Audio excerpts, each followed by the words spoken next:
Welcome in. Sorry about that technical difficulty right there, Irish fans, man. I am Sean Davis. My guy Malik at Overtime Malik. That's right. We're here for the wrap-up show. Notre Dame, big 32-29 win over Virginia Tech in Blacksburg, Virginia. Tough environment.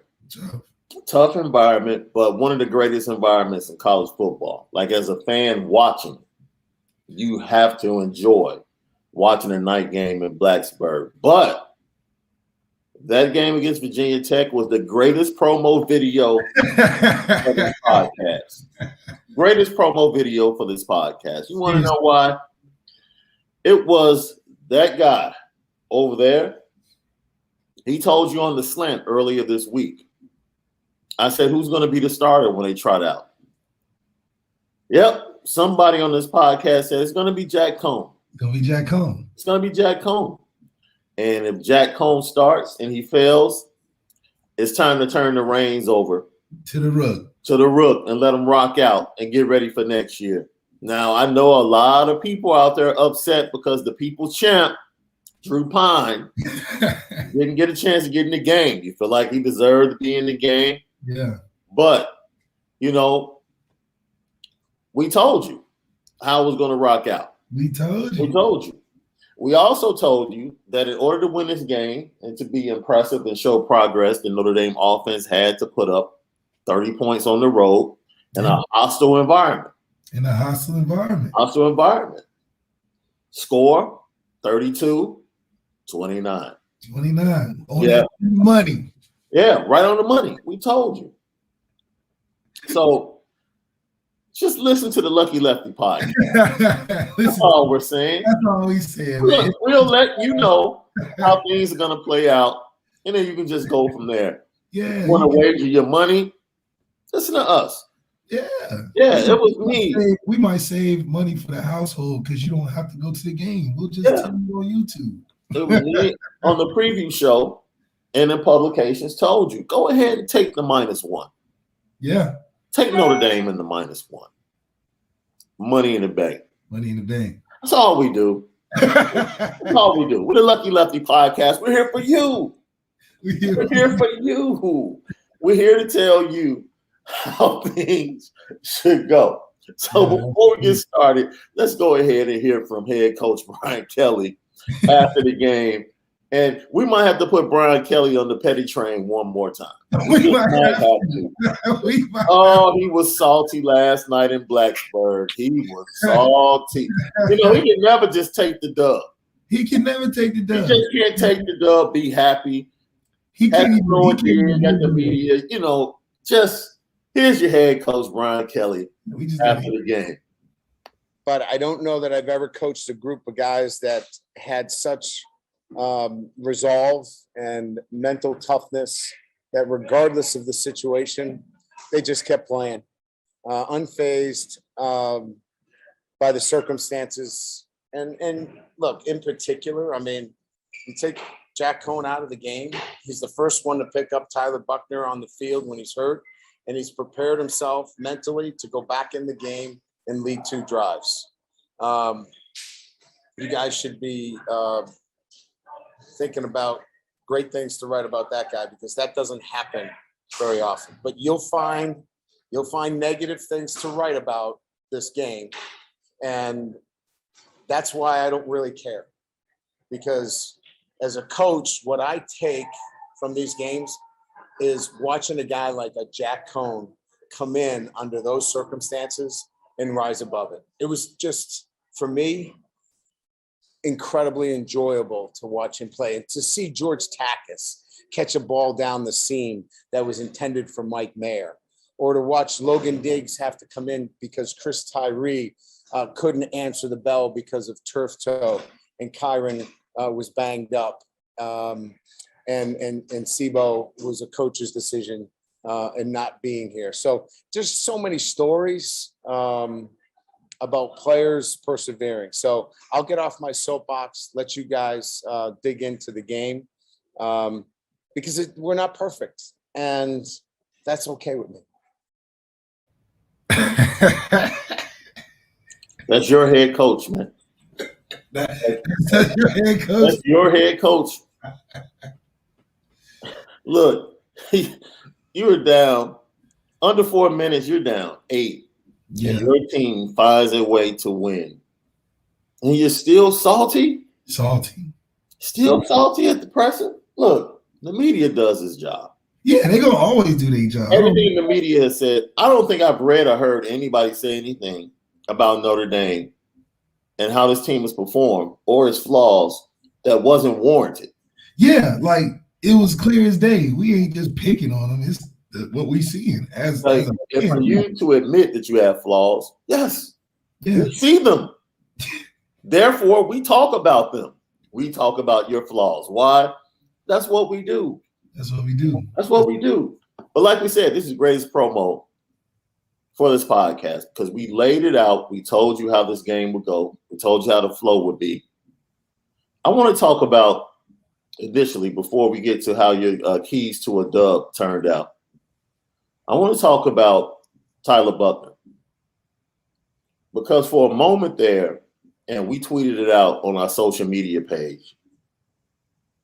Yeah, you felt like, okay, yeah, darn, man, I feel bad. It's happened to Jack Cohn again. Again at Notre Dame. Like, oh, man, you got to feel bad for the kid. Yeah. And then all of a sudden you see Virginia Tech make adjustments. Yeah.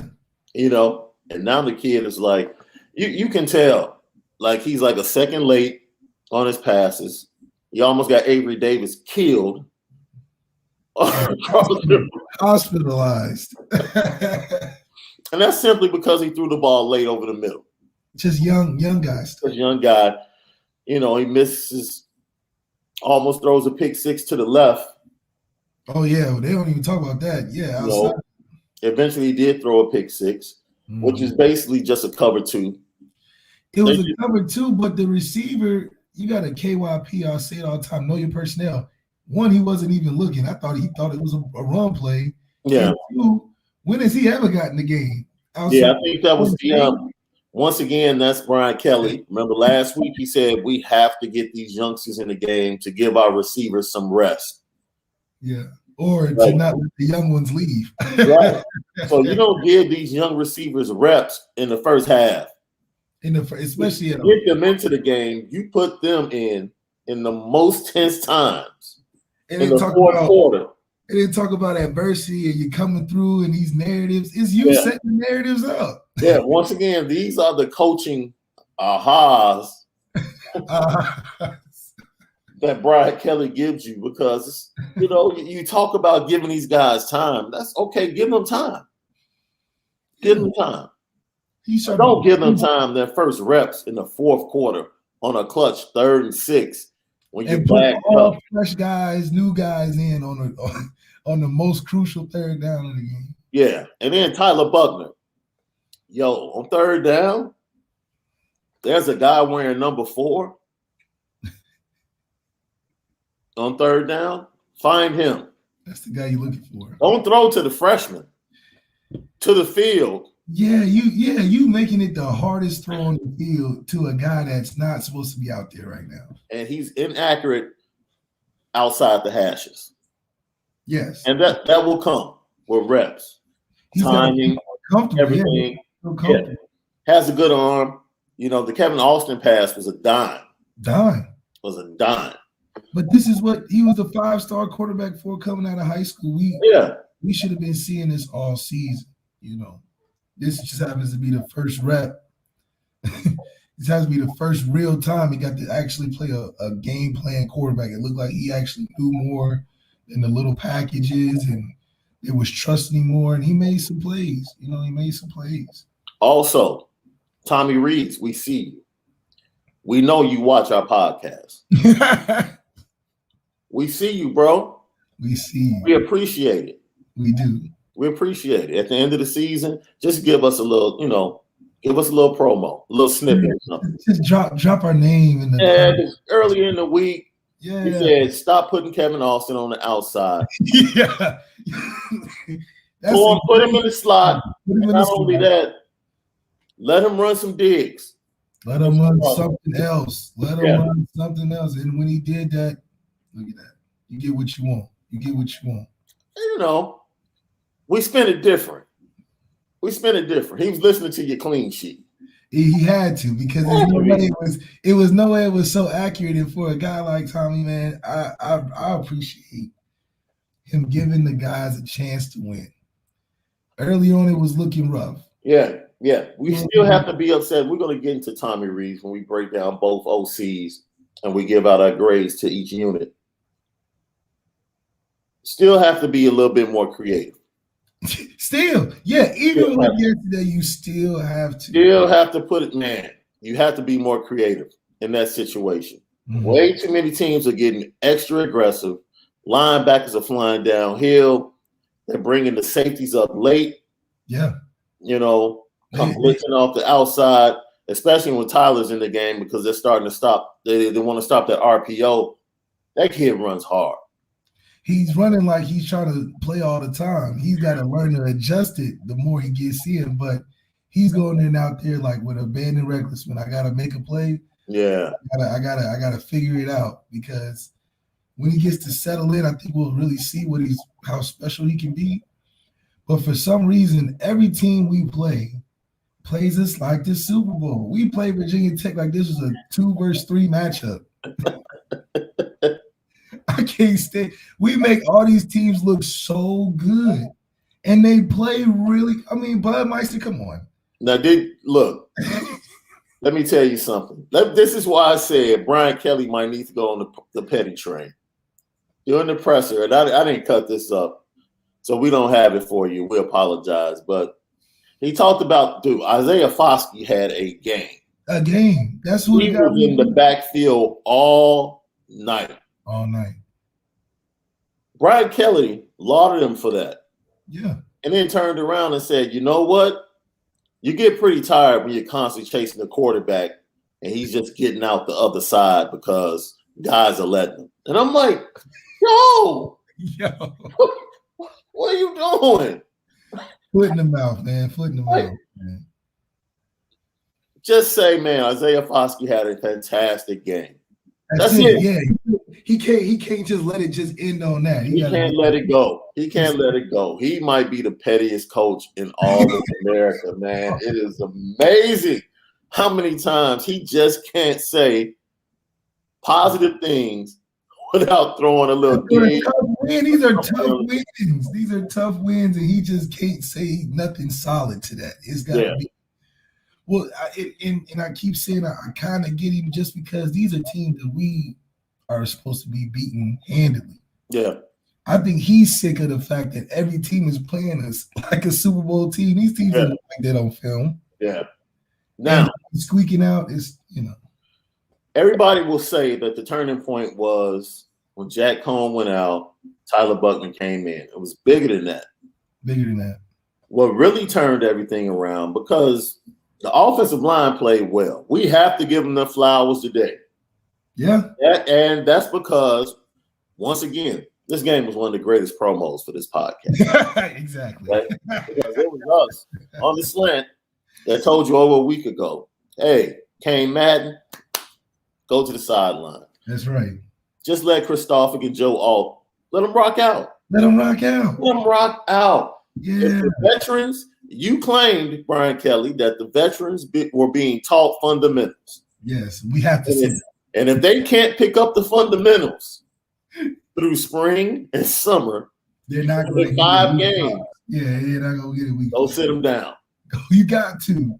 Go sit them down. Bring in the youngsters. And the youngsters, I thought that was a terrible clipping call on this topic. They the game. They couldn't let them get by all the way. Yeah, and the refs were they had to be ACC refs. With Virginia driver's licenses. They got a condo out there and had to have it. Had to have it. So, like you said, Kevon McPherson says the running game surprised them. Only up from here. What we told you once again. We told you in this podcast that the average offensive line looked like Notre Dame's offensive line. Yeah. And at some point, that offensive line, if you let them play together, will get better. They're going to get cohesion. And what changed? Well, what changed is we started running more horizontally. We went to some more zone blocking scheme. Well, what do you know? Who said that? Yeah, we said it right here. Who said that? Who said go to a more zone blocking scheme and allow your running backs that are patient running backs, yes, Kyron and Logan Diggs, the opportunity to find their holes, put their foot in the ground, and go. Pierce and get upfield. And yeah. You got you put your third-headed horse out there with Buckner running side to side all day. You're gonna cut somebody loose. You know, they're pinning their ears back versus Jack. And some of the time, you know, early on, he was getting a little rattled because they just creating pressure, but he was a sitting duck. Yeah. They put that split back out there with Buckner in the middle. They gotta play softer. You know, Buckner gonna run hard. You know, he ran for that touchdown. Right. So you gotta respect that. And then you can't fall asleep on Kyron, but that's lessening guys that are making the tackle, rallying to the tackles, they chasing everybody. Lessens the O-line load. They gotta soften up D-line, trying to look in the backfield where the fakes are going, giving them a chance to get in front of guys and hold their ground. And then when you throw in that and you're doing play action, the O-line can figure itself out. You know, you can protect your O-line that way. And then when it gets hairy, like it did late, and it's time to put Jack back in, guys are already in shape. You know, he can go in there and guide the ship into the dock. And he did that. And I need Brian Kelly to whisper to Tyler Buckner, you are allowed to run when you drop back for a pass. Yeah.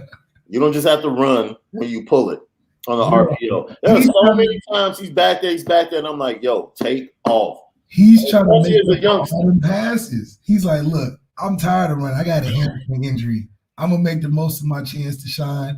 Yeah. They ain't called this many pass plays for me all season. I'm gonna try to read them. Yeah.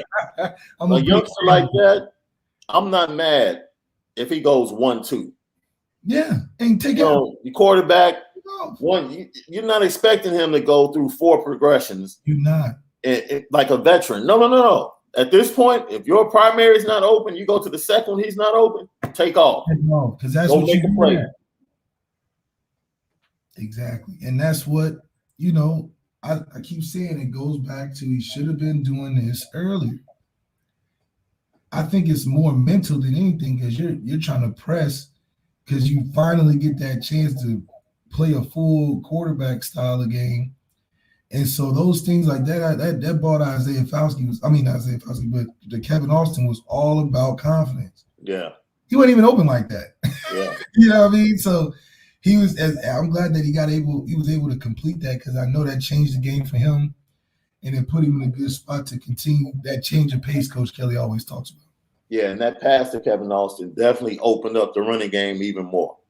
Right? Nobody thought he could throw. Now Virginia Tech is aware of the passing game. He also hit Avery across the middle, and those 2 big plays, even Justin Fuente said it in his post game, like, yo, when Tyler Buckner hit those 2 passes, now we're like, okay. We got to respect it differently. Exactly. You know, because like you said, we have weapons. Yeah. We have weapons. Here's Michael Mayer, like, come on, Kyron Williams, Kevin Austin, it just goes down the list. So, yeah, shout out to Mitchell Evans, who was thrown out for targeting. 50-50. I could have taken it either way. I don't think he was targeting.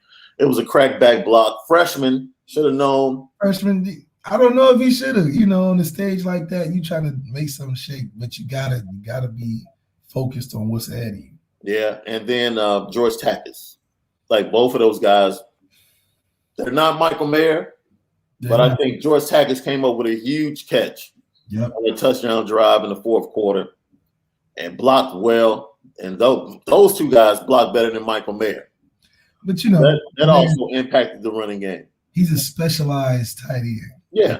He's an NFL tight end. Yeah, he's like blocking. He's that money. He's that money bag tight end. But him and Tommy Tremble together, that's a really good combo, though. Yeah. Because Tommy will get in there and mix it up on the blocking. Michael come in there on the wing or maybe on the other side and run some routes. That's a good system for it.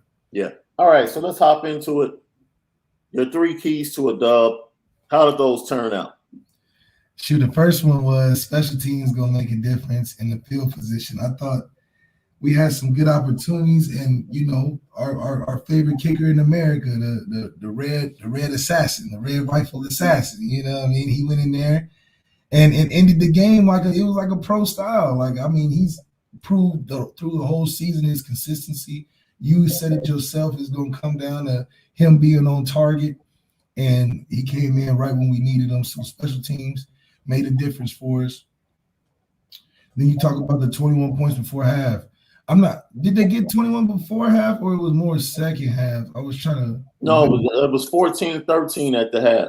Yeah, it was 14-13 at the half. So not exactly 21, but we were at least in the game enough to have the crowd at ease. It wasn't getting crazy to the second half. Really started turning up when that pick six and it started to change. But from the first half, I felt like we controlled it enough to be able to. Well, Jack did a good enough job to be able to finish strong how he did in the end. So it didn't just completely give up and blow us up in the game in the first half, gave us a chance, and then we do what we do best. When we're the most talented team on the field, we're going to win 9 times out of 10 towards the end, and I'm glad he didn't give it up early on. And then what was the last one? The last one was what? It was a 12 points field position, and something about defense, right? Yeah. I was saying he got to score some points. Well, they held up a lot of drives. They did a good job of, I knew he was going to give up a lot of plays. Like you said, they had some good receivers that made some plays. It looked like they were trying to pick on a couple guys out there on our secondary. But, we didn't get the points on defense like I probably would have wanted. But, I didn't know the offense was going to come out and do what they did either. So they supplemented from the points that I thought we should have had on defense. But as a team effort, man, you gotta be happy with that. Now that's the second time we didn't win in hostile environments and came out with a close victory, even though both teams aren't ranked, but it felt like a ranked team. Yeah, I thought Virginia Tech came out with a great game plan. I would venture to say that Virginia Tech outcoached 100% Notre Dame yesterday. Because the staff outcoached Notre Dame staff because they came out with a game plan. They were struggling running the ball. But what they did with jet sweeps and with the Russian attack is they attacked the edges. Yeah. And especially Justin Adiomola early in the game had a problem like giving up contain, whether it was in quarterback scrambles or the running backs. We just kept giving up. And it was frustrating. Like, man, what are we doing? There's no way this team should be moving the ball like this. First down. You like, what?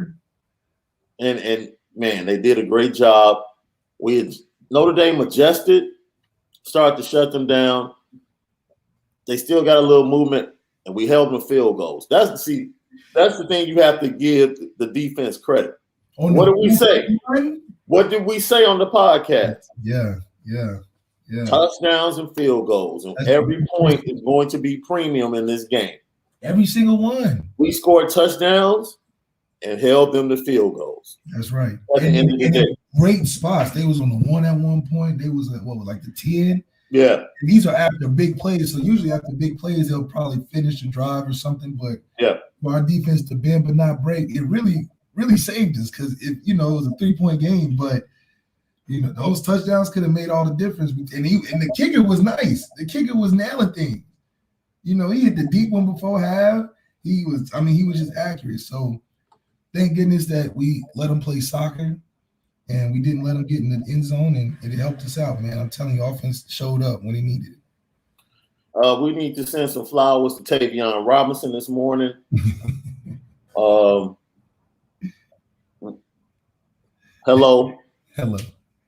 My name is Kyle Hamilton. I know you thought you had that catch. I know you thought you had it. I know you thought you had it, but hello. I just want to make sure you're okay this morning. See, I'm telling you. When you got 14 on the field, man, he's gonna cover a lot of different things for you now. He's gonna crush a lot of teams' dreams out there now. Yeah, that's our safety blanket, in my opinion. Man.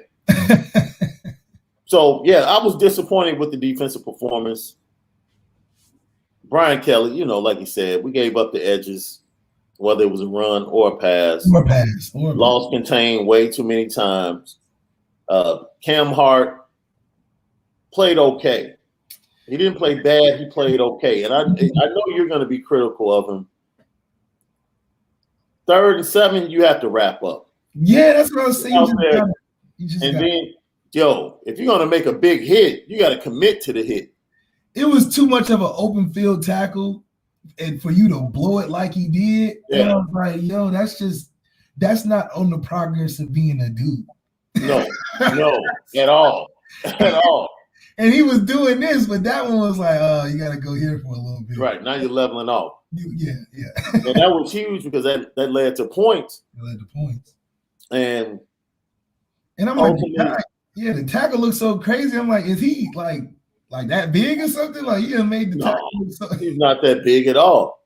But those are the things, like you said, come back, look at it on film. Tell him, like, either hit him in his legs, get him down to the ground. There's nothing wrong with going down to the ankle and grabbing. Yeah. As long as you get him down to the ground. Dang, you just got to get him down. I know. Look, I was a little guy, right? Like when I played, I was like 120 pounds. Oh, my goodness. I was a 29 waist. Man, I was that dude that was like, I'm holding them up. I'm just holding them up. Wait for everybody else to come. Like, but those are the best because that's how you create more turnovers, man. You gotta hold them up long enough, start punching the ball out. So overall, once again, Notre Dame 32, Virginia Tech 29. This team is resilient. I'll give it credit. I think this team has bought into the present of Notre Dame football in the program. That's right. We look back, 2 college football playoffs in the last 4 years. The vibe and the feeling around there is like, man, we are a top 5 program. That's what we have to live up to. And in doing that, we have to win football games. And we have to find a way to win. And they acted like a team that was kind of thrown by losing last week. Yeah. Like, you're a good team. Like, you're kind of thrown like, I can't believe we lost that game. Because you don't expect to lose. And that's a good thing. That's a good thing. Even with them having flaws as a team, it's a good thing for them to feel like, man, there's no way we should have lost to Cincinnati. That's right. Everybody else might say, well, Cincinnati's the better team. In that building, no. You can tell they feel like, no, there's no way we should lose, and we're not losing this game. Yeah, like you can see the fight. I can really commend that when it comes down to making those plays that are needed at the end of the game, you have to commend the team for stepping up. And it's not just one guy. You get a guy here, a guy surprised you over here. And so to be able to do that after coming after a disappointing loss like that, dropping 6 spots that we dropped or whatever, it shows a lot of resilience. But you couldn't tell by listening to Coach Kelly, man. Yeah, you couldn't. You couldn't tell. So let me ask you a question. The football gods are amazing. Right? Because Tyler Buckner throws the interception with like 7 minutes left in the 4th quarter. And the football gods say, you know who would be perfect to lead Notre Dame back right now? Jack Cohn. Tyler, twist your ankle. Yeah. Just on the spot. Twist your ankle. Yeah, it was odd because he got it off and the camera went away, but it didn't look like anybody was close to him. Yeah. And so I'm like, oh, this might be that moment. Because how else is it going to figure out it's like that? You throw the pick, you happen to be done, because I don't think Coach Kelly would have took him out. No. You would. So, and then the Coach Kelly to start talking about, oh, well, to go see him in there and throw him in there from the last 2 drives and see him win, that wasn't planned. No, not at all. And you talk about good to see him go through adversity. You put him through it. You took him out. Well, according to Brian Kelly at the press conference, Jack Cohn put himself in that situation, and he talked about the 2 Jack Cohns that he saw last night versus the Jack Cohn he sees every day. but you still have to make those throws. You still have to be decisive. You watched what I watched. He was decisive. The ball came out of his hands. The reads were correct. And it looked like it was shooting fish in the barrel, with the timeliness of the ball coming out of his hand compared to where it was earlier. Is that the kind of thing you're seeing in practice in the league? Yeah. Starting the game? Yeah, listen, we live with these guys. And so that's the hard part, right? We see him every day. I didn't name him, the starting quarterback because it came up on the Ouija board. It's just, that's the way it is. We see him every day and we're like, that's what he does. And then, yeah, it was uneven to start. That's why we pulled him. Damning with faint praise is probably his best characteristic in interviews. Damning with the faintest of praise. Yes. I mean, that was the most two-sided answer I've ever heard. How on one end, y'all love Coach Kelly. Talk about it. That's your coach. That's my disclaimer. I love Coach Kelly.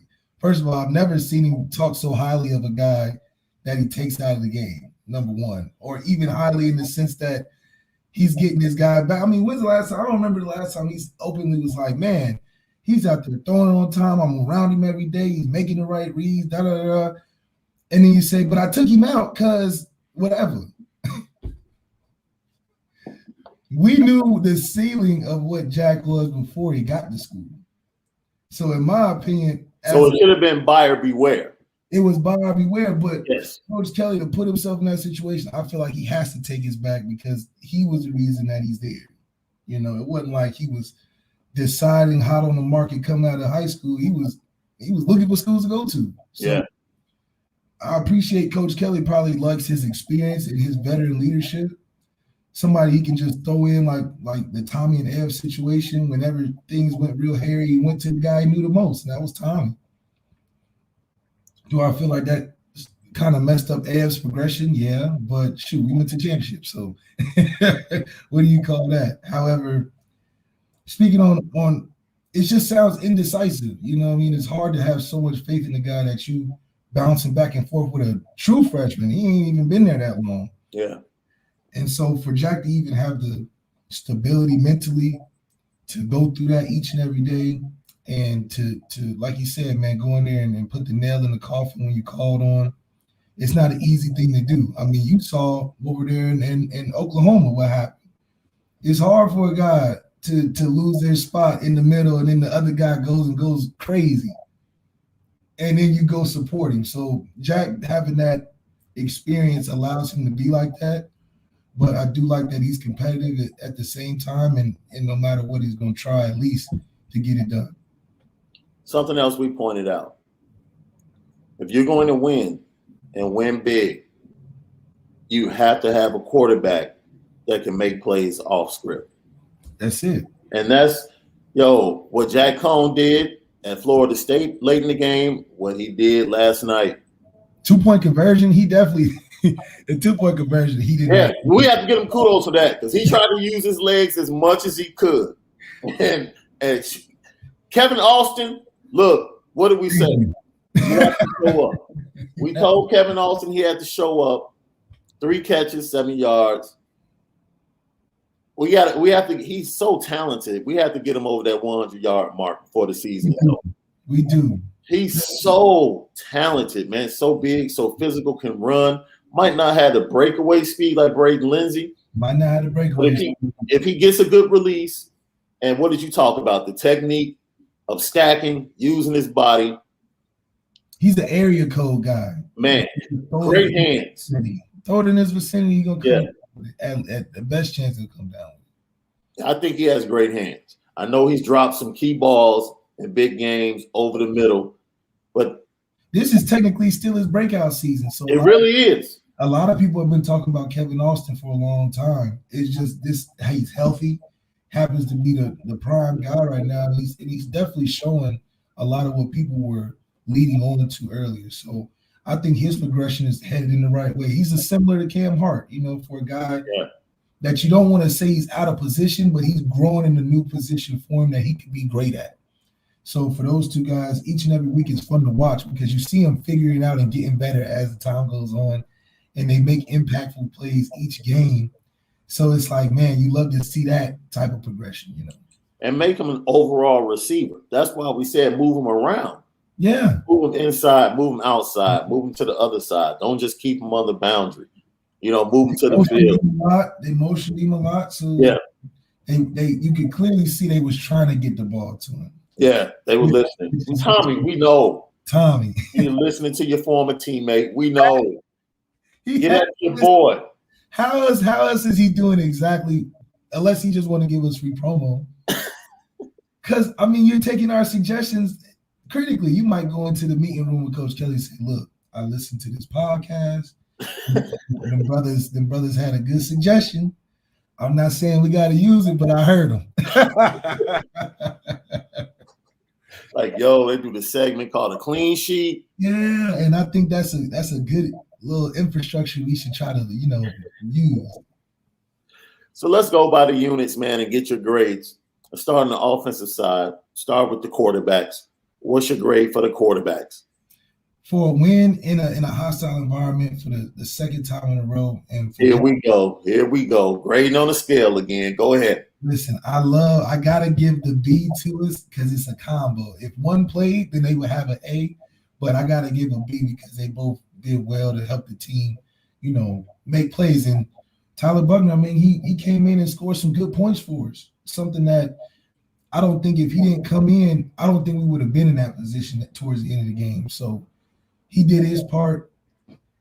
Jack came in and finished sort of similar to how I thought it should have went anyway. Let Tyler play early, bring Jack in at the end.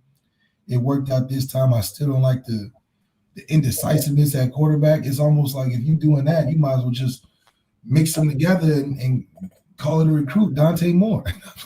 Right. You know what I mean? But for them to go through all of that as a quarterback and still win the game in Blacksburg, Virginia, one of the best places to play in college football, got to give you a B for the win. All right, let's go to the running backs. As I said, Logan Diggs got his first action on the field, tough environment. Let me tell you something. I just want to point this out because he looked like a certain running back. I don't want to put that on him quite yet. I have to watch him a little bit more. And he didn't score. See, you watch running backs, it necessarily doesn't have to be a big run for you to see like, oh, man. Oh, he got some pop to him. He got some pop. He made a move on the goal line when he didn't have anything. He made a move. It was him and the safety.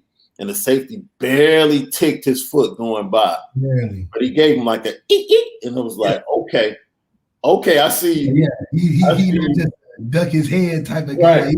He know he ain't trying to take some of them hits. He's going to try to make a play. That's something we ain't seen in a little bit now. Yeah. So I was like, okay, this kid has a little XY stick controller to him.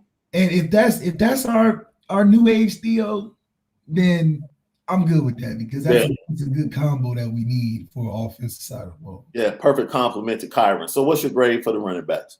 Running back by committee, I give it a B. I'm glad that Kyron got a little bit more on track this week. He looked good, man. You're talking about a guy you can depend on in all aspects of the game. He's a tough runner. And I think he showed a lot of that last night. I mean, the running back by committee has always been pretty good for us. But, the running game with Mix Tyler in there too, I think we got something that we can build off of. So I'm going to give those guys a B as well. Let's go to this offensive line. Much maligned offensive line. I appreciate consistency this game, but I'm still giving a C+, man. I think that's improvement. It's improvement, but it's not where I feel like, obviously the standard was so high.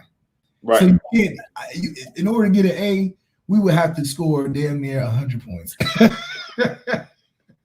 No sacks, 100 points, but they're in a position where they know they're going to give up some sacks because Jack Cohn's not going to be able to get out of more things than what Tyler would. And since Tyler's not there the entire time, it's just going to happen until, they get a little bit better each week. I'm excited that they were able to hold a good defense up long enough for us to be able to make some plays down the field. And when a lot of people were thinking that we were tanking on purpose or something. So I give them a C+, and hopefully, the season's long and we got some tough games, so hopefully they can get better over that time too. and shout out to the youngsters, Joe Alt, Andrew Kristofic, who played most of the game. They're going to get better. Look, we told you, this is.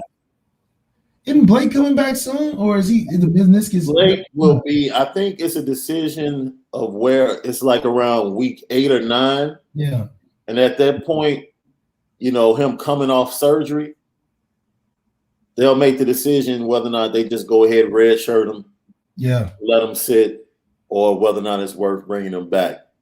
But I was just about to say, you talk about these youngsters, you talk about Kristofic, Blake, and then Joe Alt. Irish fans, your offensive line is once again going to be okay for the next 2 to 3 years. Like the foundation, you've seen it. You stop acting spoiled. You can deal with this little valley. We spoiled at 5-1. We'll start climbing the mountain to excellence once again. Just be patient with these young kids, and we'll have a dominant offensive line here in the near future.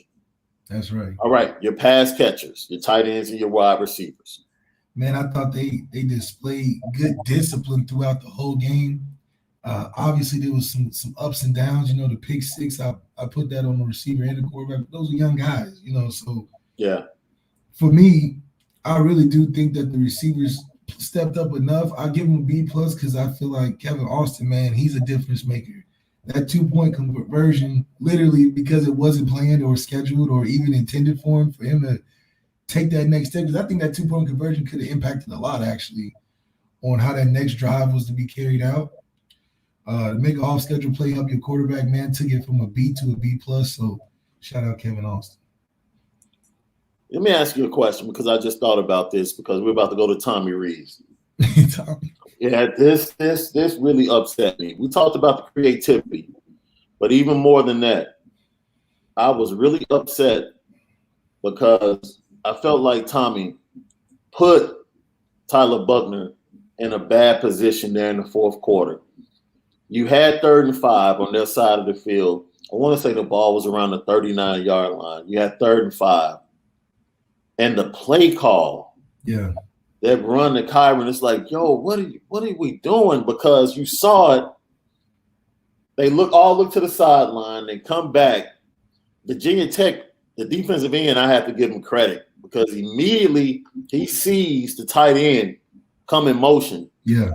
And right before the snap, he shifts to the inside of the tackle and shoots the gap, gets in the backfield, screws up the entire play. But I felt like in that position, you either put the ball in the kid's hand and let him run, quarterback lead, or you let him pass. It's like you have to get positive yards on that play. You have to. I don't care if it's a quick screen. He has to work on his screen passes too. There's a lot for TB to work on. We have TB12 Junior. Come on, man. He's trying to figure it out on the fly, man. I know. The coaches can help him out being more creative, being more direct with him. Yeah.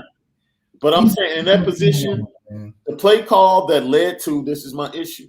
When you're backed up with a 1-point lead. No, at that time I think they had a 5-point lead. 21-16, you're backed up on like your 21-yard line and it's 3rd down, 3rd, 5, 3rd and 6. And you have the confidence in this kid, to call a pass that led to a pick 6. Yeah. You can't be on the Virginia Tech side of the field. 3rd and 5, 3rd and 6 at the 39, and then call a run. Now maybe the pick 6 took away the confidence. 100%. But at that point in time, it's like, dude, you can't be one-dimensional. You can't. Not at that point. But that's our strategy, though. Because we're not a turnover-based team. So it's like we turn it over, we going into a shell until we can figure it out or try it again later. But that plays into the hands of the defense. I think teams know if they get a couple turnovers on us, we'll revert to that, and then they'll start taking shots and trying to score a lot of points. So it's a momentum killer because that's just how we've always been. But in those moments, I agree. You can't have the most confidence and then lose the most confidence and drive to drive. That's too much. It's too much. And see, this is what, and people are like, well, man, what do you want them to do? I'll give you an example. But the same thing that happened in the Notre Dame game happened in the Oklahoma-Texas game. The exact same thing. The exact same thing. The only difference is Spencer Rattler didn't have to come back in to win the game. No, they didn't. Oh, shit, Caleb didn't turn his ankle. Lincoln Riley brought Williams in, his freshman, and went bonkers with the play calling. Yeah, it was like a whole different reverse flea flickers, deep passes, fake pitches, fake RPOs, pulling the tackle and the guard from the back end, running counter. Stuff he was like, you had this waiting. He went to everything in the book because he knew that the defense would key on his running quarterback.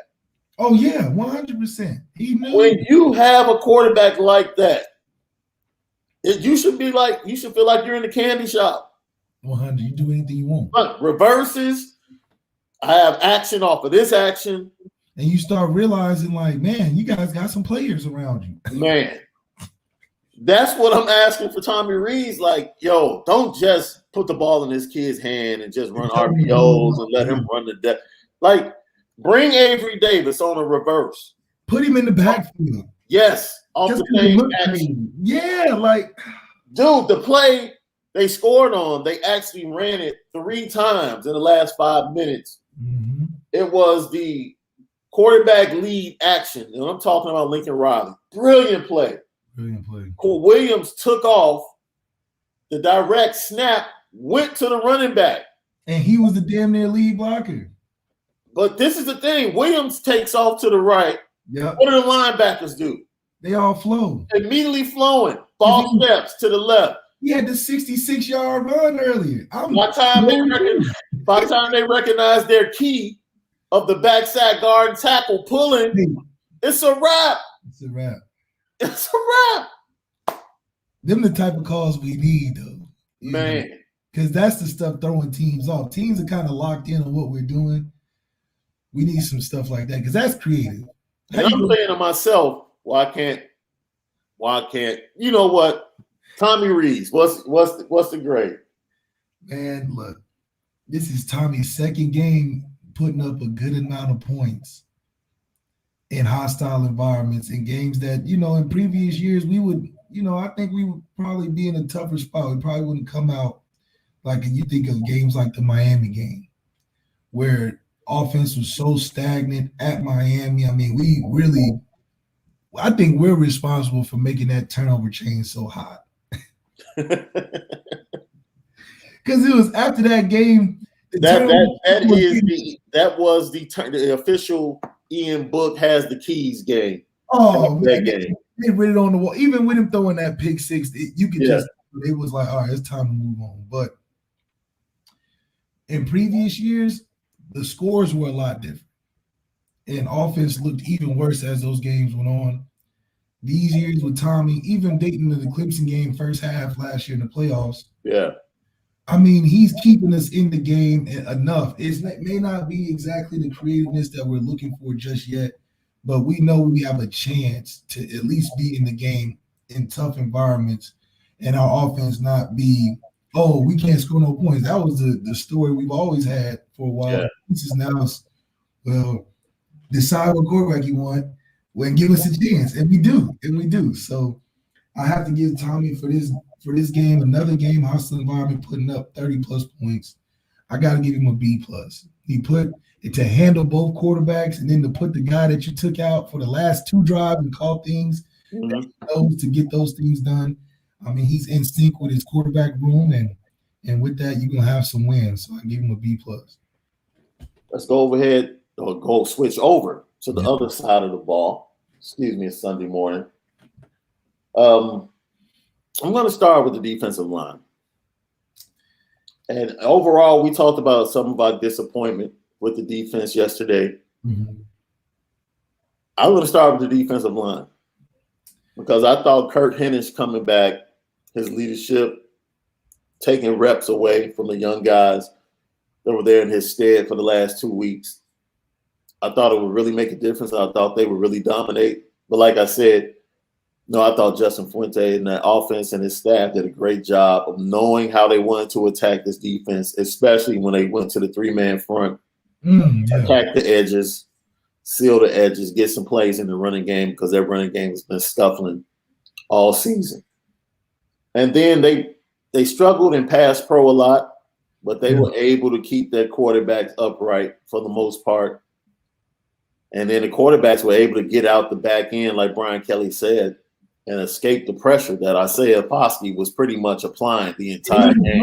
Yeah, it was applying pressure the whole game. Yeah. That's that damn with fake praise. You're doing all that, and then you don't have to mention that they was letting them do that. But good grief, Coach Kelly, help us out. However, that it's true. If we seal some of those edges, Budmeister's not looking like Russell Wilson. He's not looking like Mike Vick out of Blacksburg, Virginia. So because of that, I'm a big fan of Isaiah Foskey. I thought he was causing a lot of havoc. And because of that, I think he led the charge enough. I'll give him a C. I didn't like how we was giving up so many points to make this team look like a ranked team. This is Virginia Tech. They're not even ranked. So yeah, their offense has sputtered all year. But every time we just make teams look so much better. Like, man, it's the best unranked team in the country. Giving Notre Dame a run. Yeah. He said about Toledo. He said about so.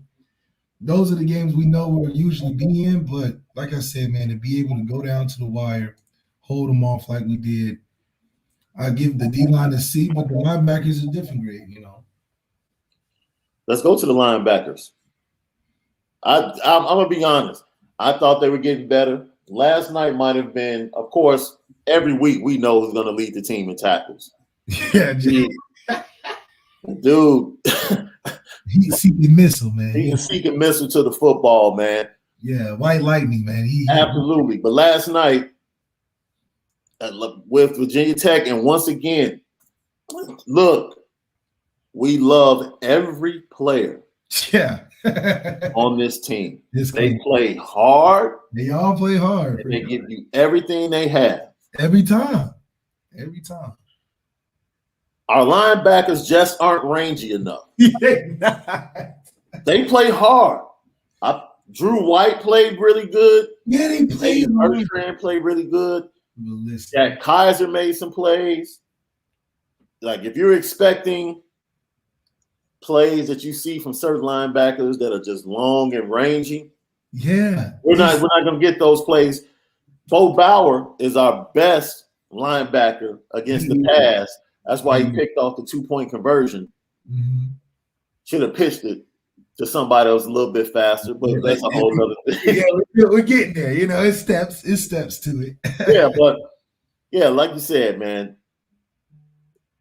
last night I think they took a little bit of a step back. I think they had played even better. I think they played well against Cincinnati. I think they just took a step back last night. There were some run fits. And get to this too, because we'll tie this into Marcus Freeman.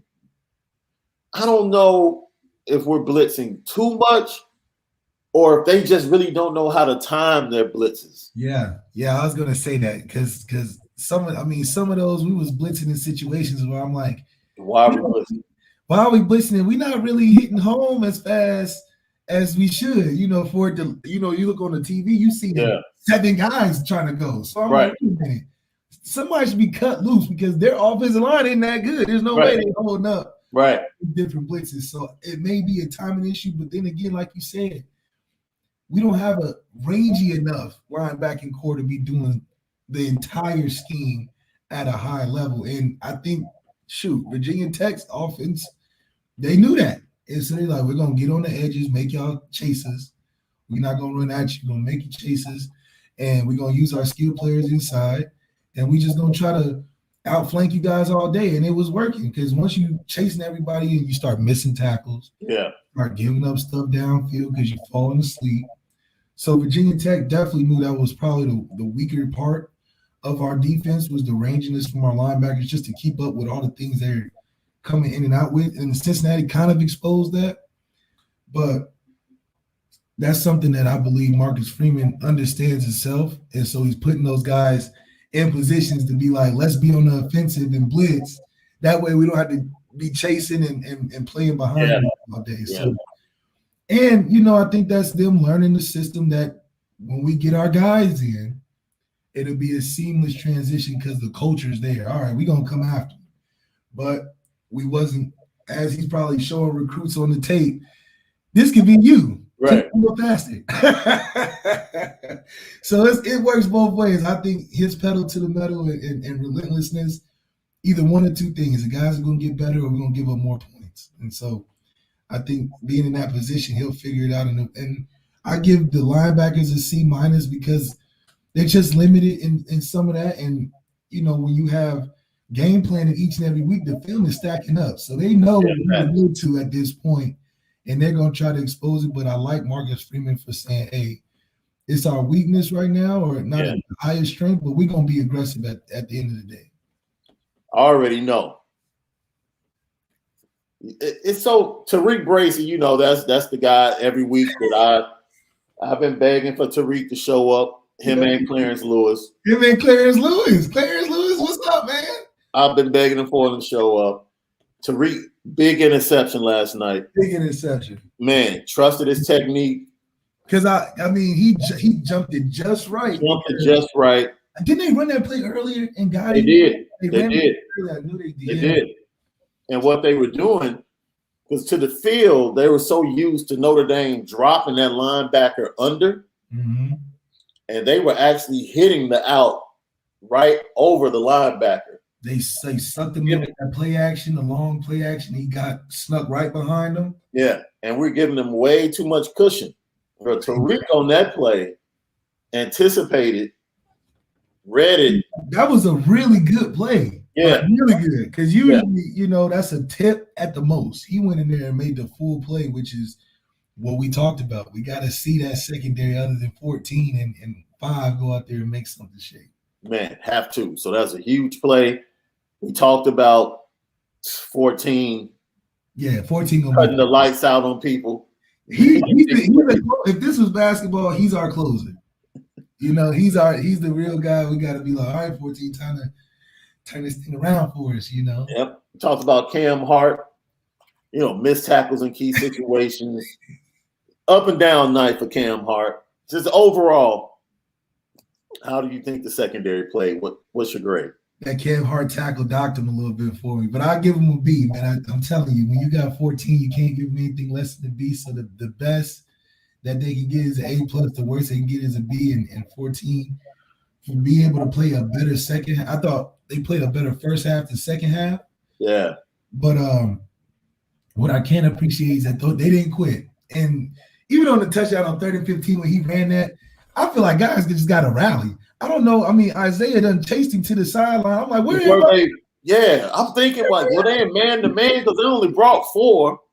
They only brought 4. So the linebackers, once again, the linebackers in coverage have to be able to see that, run to the ball, get him down. That was another, because it was 3rd and like 8. 15. It was 3rd and 15. Yeah, you're right. It was 3rd and 15. And you cannot let him get out. Yeah, those are just first down. Can't do. Those things you just can't do. Yeah, I was wondering, like, man, is it a computer glitch? Did they delete the players off the field? Like, what's going on? Be a sack. I was like, oh, this is a sack because he's chasing them to the sideline. Somebody's probably coming. Right. Throw it away. But then he started turning the corner, and I think Isaiah was like, man, I can't chase him. He's going to rally. So, those are the plays we can't give up. But those also are the plays that I think, like we said, that experience, those right guys getting in through recruiting. Yeah. We'll seal that up in the years to come. Where did this mean streak come from? Kyle Hamilton was like this quiet. He made plays from the first time he stepped on the field. That's right. But he has a little streak now, man. Yeah. I want to make plays on the Virginia Tech sideline, trash talking, the only one in the middle of like 5 Virginia Tech players like, yo, what's up? And I'm like, yo. Marcus Freeman put that battery in his back and told him, you really that guy, man. Take the helmet off again. Man, he's playing mean. The hit he put on Burmeister that they called a personal foul was like, okay. Hey, that's okay. We'll take that one. But Burmeister remembers that. Yeah, he's no longer a pup, right? He's no longer a pup. Like real talk. First time I got my rock, wife bought me a rock for my birthday, and he was like 85 pounds, and he was a puppy. Jeez. Right? So I kept him in the basement. Yeah, you got to. I kept him in the basement, and he refused to come up the stairs. Oh, like that's his territory down there. And his mentality, his mentality, he was afraid. He was still a puppy. Oh, yeah. He was huge, but in his mind, he was still a pup. Yeah. Right? And I think Kyle Hamilton has realized, like, yeah, I can make plays. I can play center field, but dude, I'm 6'4", 2. You know, I can bring the wood. The dude's a freaking nature. He's like 6'3", 6'4", moving. Right. And he can hit. He's almost like a skinnier Jalen. Right. If Jalen was a safety at Kyle's only got to be like 215 at the right. Right. So now he's realized, like, yo, I'm no longer a pup. I can make it happen. Yeah, his mental is catching up with his physical. And not only are you afraid to throw the ball because of his range and his athleticism, now don't let him come down on one of them little bubble screens. Man, blowing that up. It's crazy. That's what highlight tape at the end of the season. I think he got a real good highlight tape at the end of the season. He's definitely solidifying being a top 10 pick in the NFL draft coming April. Earl Kuiper get to talk about them highlights. You gonna see picks them laying the wood. I mean, he's gonna be spectacular. Yeah, it's just a matter of picking out the suit right now. That's all. You gonna go that. It's a matter of picking out the right suit. Yeah, what color are you rocking with, man? All right, so Marcus Freeman gets our last grade. We talked about maybe blitzing in wrong situations, being aggressive, but Brian Kelly said, if we're going to do this, let's go ahead and make this and be aggressive. So we have to live with it. What's your overall grade for Marcus Freeman? We talked about Virginia Tech out-coaching them early on. Adjustments had to be made. My biggest issue, this is great. My biggest drive, you can't give up a field goal with 30 seconds left. Oh yeah, that's unexcusable. You score a touchdown and then you give up that field goal. That made them feel like, okay, we're still in it going into halftime instead of Notre Dame having the momentum. Because the momentum would have been the difference in the second half. Them boys came out second half. Was like, oh yeah, we can with these guys. And that's that last, and it's happened so early. But those are the moments where you letting them hang around. Yes, that's a hang around moment, and all you need, you do that in a stadium where it's already crazy. It makes it a little tougher for guys to come out with the same intensity. But in my opinion, I got to give Marcus Freeman a B because one, he's sticking true to his identity. He's committed to being aggressive. He hasn't changed that all year, no matter what kind of touchdowns we've given up or explosive plays. Yeah, I think he has a lot of trust that if all else fails, 14 can save me in the back. So for his commitment to his identity and then to be an aggressive style of defense, we had a previous aggressive style of defense when Van Gordon gave up way more points. Yeah. So to be able to still keep that aggressiveness and not just have a game get blown out the proportions and stuff, I like where it's trending. So I'm giving him a B. That's a great way to adjust in the game. A lot of the things too is that we haven't been a great adjusting team in previous years. So to be able to do that on the fly in a tough environment, man, you got to give him a B for that. Yeah, they really only gave up 22 points. Yeah, seriously. The pick six, was part of the point total for Virginia Tech. So 22 points. And I just like the way he's able to adjust. You talked about Brian Van Gordon, not as undisciplined. As a disciplined brand of football. They usually tackle well. And like you said, they have 14 in the back end the teams have to worry about. So I can see you giving them a beat. Yeah. Absolutely. Even with the disappointment in certain things, I can see a beat. Chris Tyree was out with turf toe. Mm-hmm. Brian Kelly petty once again. He said unable. What did he say? Unable to step up to the plate. He was unable to step up. Like what are you doing? What are you doing? You say the kid has turf toe. Like, I don't know if you've ever had turf toe. It's the worst injury. The worst. Guys' careers. Turf toe is in the guys' careers. Like, what are you talking about? Hines Ward's career was ended from a turf toe. Plexico Burris, Deion Sanders. Deion Sanders a turf toe. So, and then say unable. It's the off-putting comments. Like he had a choice. He just decided he didn't want to step up to the plate. Oh, that's right. Unable to answer the bell. Yeah, thanks, Michael Johnson. That was the exact quote. He was unable to answer the bell. Look, man. Look. That's like quitting on the stool, dude. Yeah. Like that's a boxing term. So basically he's saying this dude didn't want to come out for the round. Basically, he didn't want to show up when he had the chance. Like he is just nursing like a finger injury or something. That's crazy. Like, man, you should be able to play through that. Like, yo, this is my body, bro. But the thing is, it's unnecessary to say all the extra stuff. But that's who he is. Like what? That's who Brian Kelly is. We might as well just put, you know what? Brian Kelly's going to be on the petty train on the slant every Monday. A segment on him every Monday. Because he's going to give us plenty of material.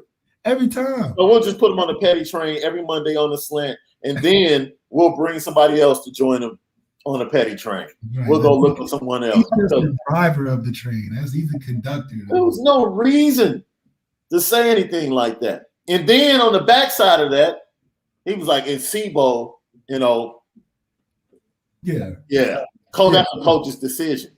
Why are you even mentioning SIBO? If he's not there, why are you even bringing him up? Because that's Coach Kelly, man. That's your coach.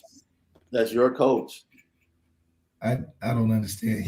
But you know, it's funny that he gonna put them players in front of them reporters every time. Yeah, but he'll defend Jeff Quinn to the reporters, though. Jeff Quinn is, listen, we've been putting unfair. We've been unfair to Jeff Quinn. You can't get on him right now. You know, we can't.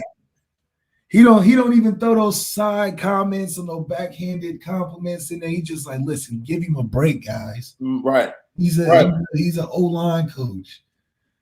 Give a turf toe a break, Coach Kelly. Good. He was unable to answer the bell.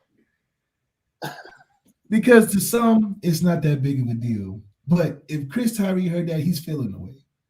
How can you? I would feel away. I would feel away. I would absolutely feel away. Unanswer them. Like I'm not a good teammate. Like I'm just what? Like what is it? Am I faking the injury now or something? What's going on, Coach Kelly? And maybe he was upset because he felt like it hurt the special teams. It did. You know, and dude, it's kickoff. The Virginia Tech kicker had a bazooka. Oh yeah, he was. The kicker and the punter, both of them had bazookas. One dude, the one he hit before half, could have been good for him. Shoot, from 70. From 70. I'm like, dude, down the line with strength. Like could have been. Like your kick returner was doing this all night. Yeah, he wasn't bringing anything back. And Logan Diggs was ready. And he was ready.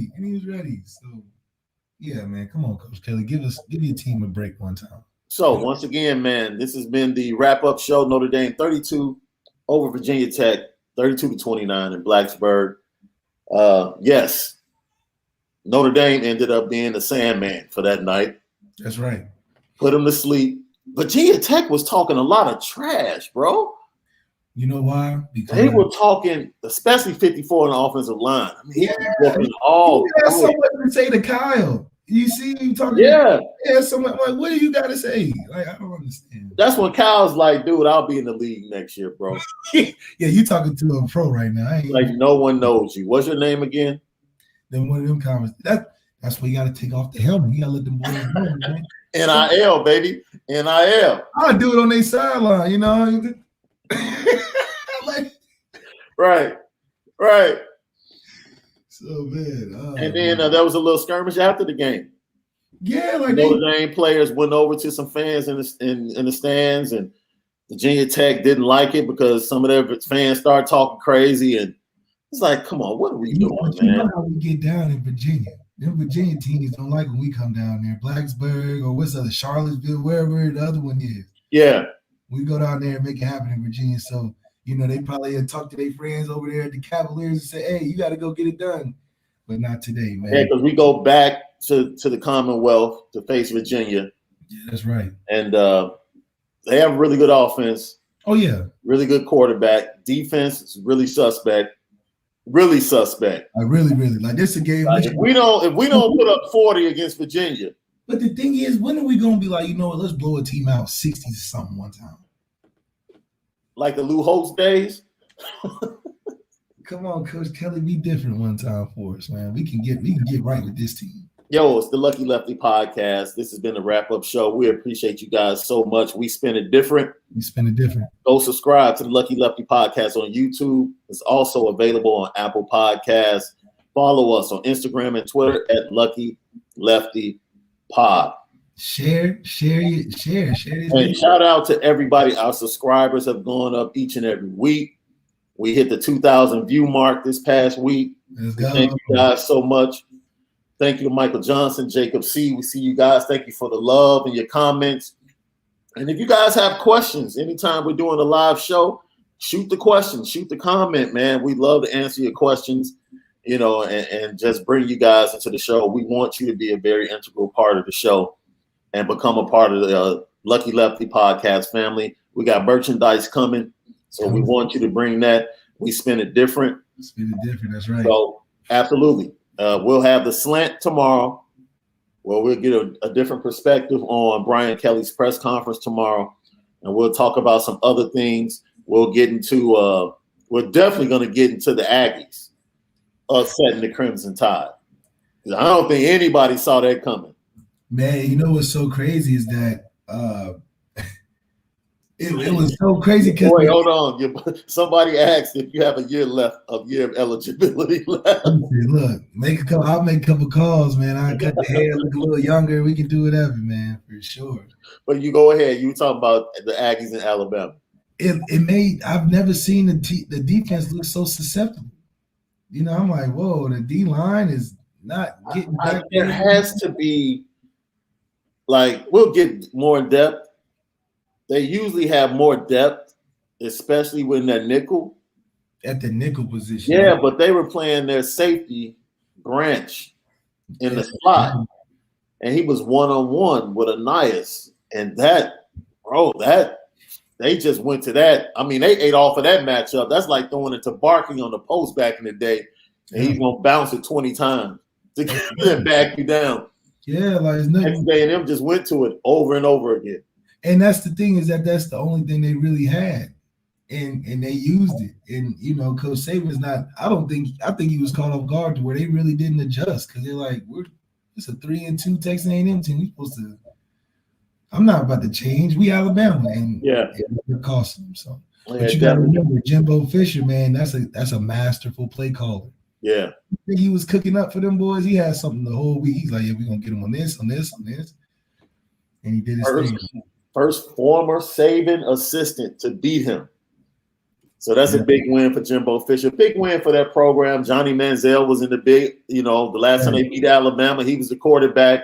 Straight up. It was a raucous crowd. 12th man definitely made an impact. So we'll talk about that on the slant. We'll also talk about I'm irritated. I'm irritated. Because if Sean Clifford didn't get hurt, here we go. If he didn't get hurt, Penn State was going to hang 30+ on Iowa at Kenny. Listen, you know it. And you know it. And you know it.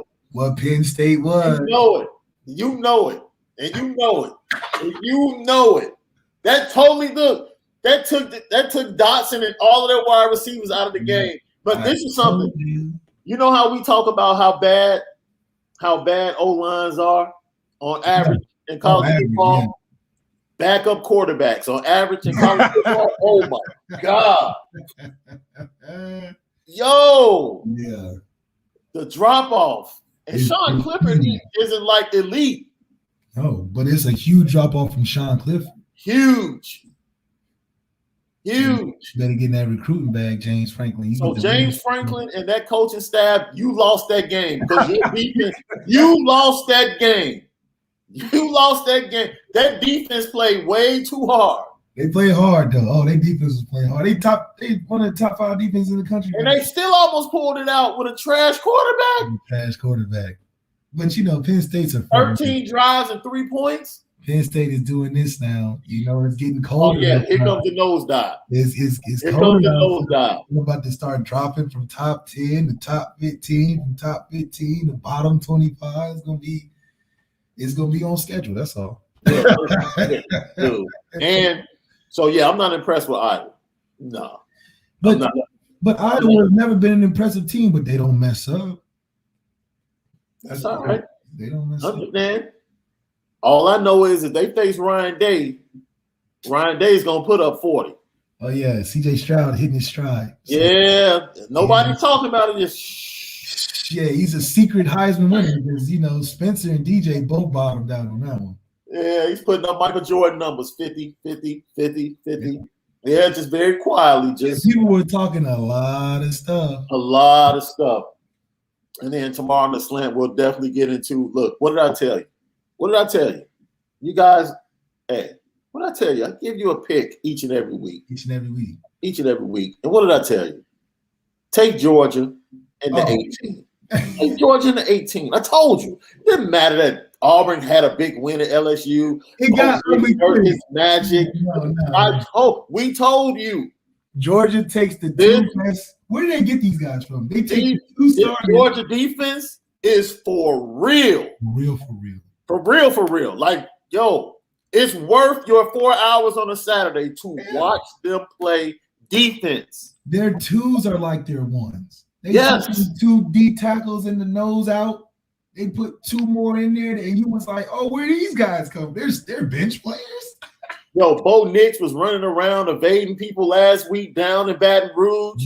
And this week he's like, oh my God, I'm running to the sideline. And this dude is 360 running with me. And I'm 10 yards in the backfield. I can't even get upfield. I can't even turn on him.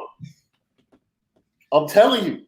Georgia spent some good money this last year. Look, I don't care if you have linebackers. I don't care what you do. I know we're all Notre Dame fans, but I'm a college football fan as well. I love watching good football players. And that defensive unit has It's the whole unit. And it's not like, oh, they just got a good front seven. No. And it's crazy because you know it's the unit because I still don't even know most of their names. It's just the Georgia defense. The Georgia defense. There are a bunch of first rounders that guys I should probably know the names of. I don't even know the names because they got so many. It's the whole group is good. They send the whole 11 to the NFL. Right? So, man, we might, depending upon our schedules, we might go live for the slant tomorrow, sometime around 11 Central. And have your questions ready. We'll talk about Brian Kelly in his press conference. We'll throw him on the petty train. He's already on the petty train. He's the conductor. We just trying to see the conductor, absolutely. And then we'll throw somebody else on the petty train. And then we'll take a different spin on what we saw in Blacksburg, the big win. And we'll tie it all up and talk some more college football. That's right, man. I'm on here defending Sean Clifford. What is going on? Yes, you couldn't have bet on them in the beginning, man. I told you they will bomb. But stop. You watched that game. And they turned the ball over twice. And still were putting up yards and points. That's how you know defenses in college football, if they dominant, they'll get you through with a trash quarterback, an average quarterback. They'll put you in the game at the end. And the quarterback room at Penn State is trash. But that's what I'm saying. It goes back to where are these guys getting recruited from? Because it's not like it's too much difference in our quarterback room where you're like, where's the depth of talent? I'm just saying, like, if you want to recruit a quarterback, just find out what high school Lincoln Riley's going. Oh man, he got the quarterback that's down the street from me at Los Alamitos, Michael Nielsen.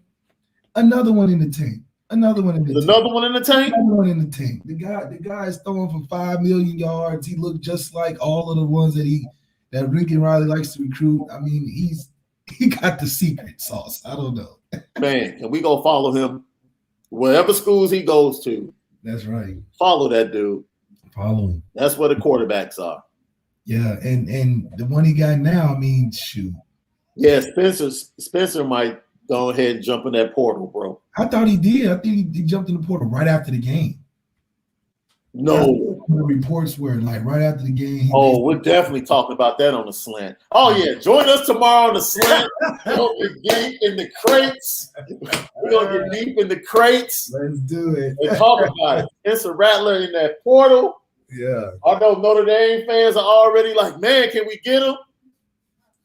If we could get Spencer, I'm saying we're winning next year. I don't care what anybody say. We just if he go to Georgia, Georgia gonna be unstoppable. I think he might end up with somewhere like Georgia. And Georgia is winning with or a walk-on quarterback too. The starter is a walk-on. JT, well, that's because JT's hurt. But you're at Georgia, you literally have an NFL everything. Like, bro, we could quarterback Georgia this year. How is Georgia not getting top quarterbacks? Because of Kirby Smart. Man, come on. Kirby Smart wants a guy. He wants a guy that can manage the game. He don't want to walk on. Dude, wait. He chose Jake Fromm over Justin Fields. He did. If Justin Fields is his quarterback, he wins the national championship. For sure. So he doesn't want a quarterback that's going to be risky. He wants a quarterback that's not going to turn the ball over, manage the game. You get your Jake Fromms, you get your Bennett's. JT Daniels is about as far as he wants to go. Yeah, as far as he wants to go, because he's teetering on the edge of he could be all right. Right. He's also really average too. Yeah, but we can put the reins on. Yeah, we can put the reins on. We can put this dog, we know, no pun intended, we can put the dog collar around his neck and just hold him back. But that's the thing too, is that Alabama don't do that. They go get the Tuas and the Bryce Youngs and the all the talent. Well, that's the difference in the coaching. Coaches, they've been keeping up with the times. Kirby coach is nervous, and Nick is like, "Hey, I see what's going on. I'll change. Let's go get it. Let's go get it. We don't have to run the ball 50 times anymore. I'll just get Jerry Jeudy, Henry Ruggs, Devontae Smith, and Jalen Waddle on one team. Yo, and we'll get to this on the slant too. We might get. That's what we'll do. That's a dope segment. Let's do the best rooms in the nation. Yeah. The best quarterback room, the best wide receiver room, the best. What the heck did that Ohio State wide receiver room look like 2 years ago? Like if their transfers are becoming the best wide receivers at Alabama. And what the heck is Ryan? Look, man. Yeah, sometimes there ain't enough footballs on the field for everybody. Yo, Jameson Williams is down in Tuscaloosa putting on a show. Going crazy. Look like he's playing like Joe Burrow felt. Right. Y'all messed up for not playing. And meanwhile, Chris Olave and Garrett Wilson are just showing like, yeah, this is why he had to transfer. So it's like it's a win-win for everybody. Win-win. Kids are talented. Nick Saban is singing a thank you card to Columbus, like, yo, thank you. Texting Ryan Day, hey, I love how you look at him. So that's everything. The slant is going to be dope tomorrow. Yes, sir. We'll probably go live around 11 a.m. Central. Tap in with us. We'll talk about it, everything, and go follow us. Apple Podcasts, Lucky Lefty. Well, thank you so much to everybody. All you guys, the love, the appreciation, all your comments, your replies to all of the content. We appreciate you so much. Look for that merch coming soon. Yes, and we'll get at you guys tomorrow around 11 a.m. For my boy, Malik Zaire, that dude over there, we are the Lefties. We stand different. Shout out. Go Irish.